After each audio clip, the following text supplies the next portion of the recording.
Magkakaroon siya ng sprout kahit na isang dahon lang. So, ibig sabihin, meron na diyang papunting kita.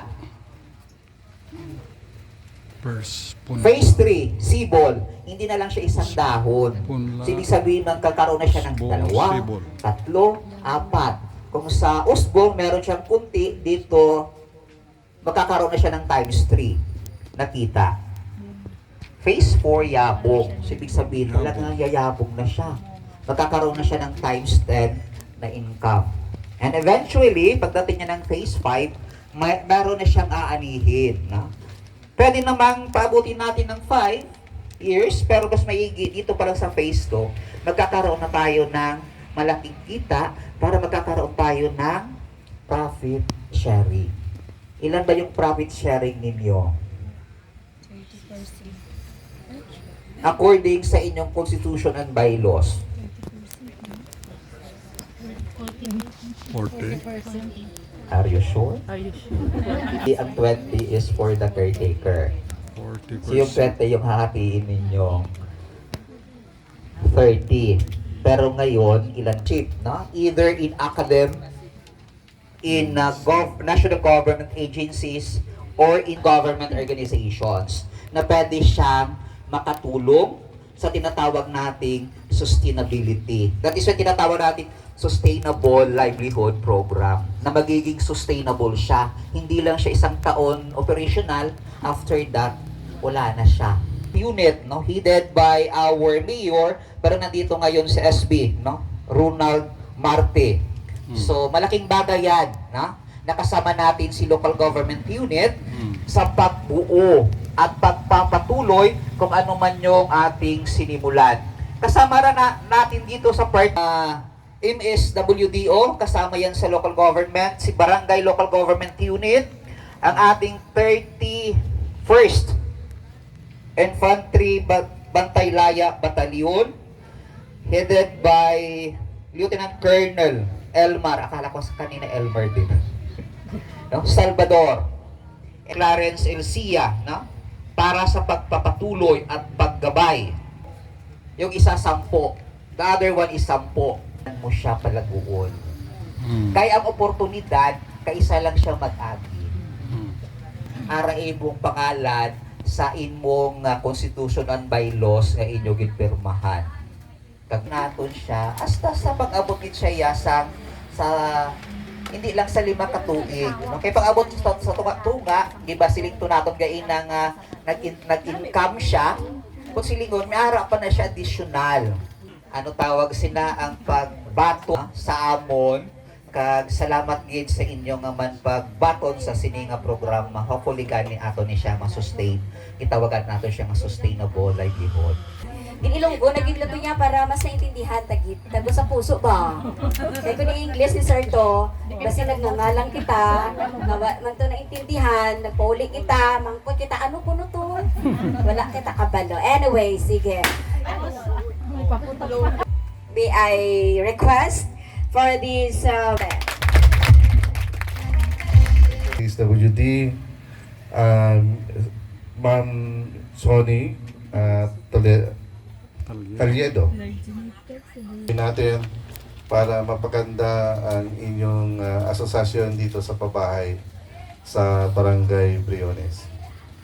And isa sa napag-usapan natin before is kung ano ang magandang livelihood program na dapat gawin natin, and yun nga, ipinasa natin sa inyo na kung ano man yung mga gusto nyo mga proposals. Paabot po namin sa ngalan po ni Mayor Judy Sufro, ipinapaabot po namin ang aming suporta sa inyong programa kung ano man, and siyempre tutulong po kami kung ano man yun. Maraming salamat po at mabuhay ang Bagong Kaliwa. Salamat. of our Commercial Director, Police Colonel Arnold E. Ramos. May deliver lang yung message of support ng aking boss, Snowball Undertaking.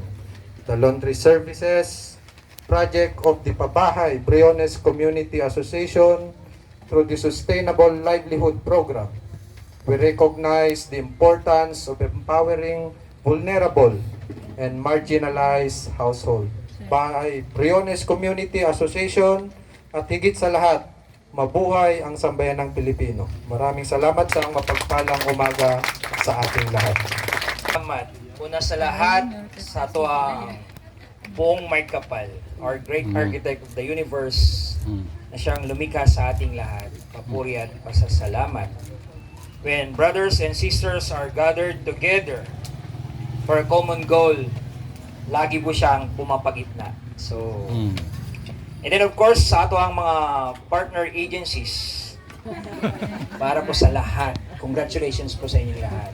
And of course, second thing, sa ato ang mga constituents, lagi pong tinatanong kung ano ang magagawa ng gobyerno sa kanila.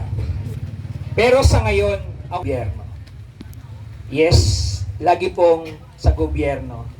Pero gusto ko lang po ipaalala sa sistema natin, sistemang demokratiko, ang gobyerno ho ay kayo.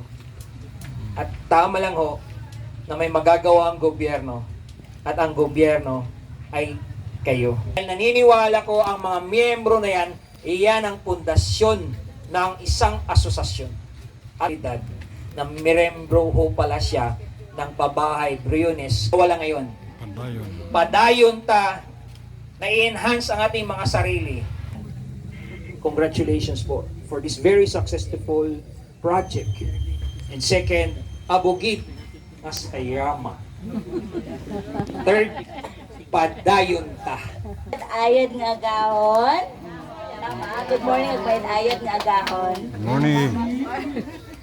Una sa tanan, salamat gid sa Ginoo nagnami atong chimpo no. Katong tanan nakaabot kita iya. Nagtipon-tipon kita makaron sa pagbukas at blessings it ato nga laundry shop. Bilang presidente it pa Region 6 headed by pero kay Sir Elmer Hamulin, thank you sir. Nag-adto ikaw, Ma'am Roby, Ma'am Hasmin, at sa ana pang ibang mga kaibahan sa aton nga LGU Kalibo, Ma'am Lulis, Sir Ronald Marte. Abugid nga salamat at iya kamutanan makaron nagasuporta agabuli para matigayon dayang amon mas blessings. Of course, salamat din sa ating Philippine National Police, Philippine Army, at of course sa mga personnel nga naka-assign iya kamon, Sir Gams, Broggs, Ilig, Pariha, Sumat, ayaw gid lipat my best friend. Thank you gid kinyong lima no dahil kinyo nabuo ro asosasyon halin sa paglakad it mga documents syempre una gid ka mo permi. Okay. Thank you gid sa inyong oras. Grundayang laundry shop ay hindi lamang para sa asosasyon dahil ay para man sa komunidad. Nga makog, bulig, abugid nga salamat. God bless katong tanan.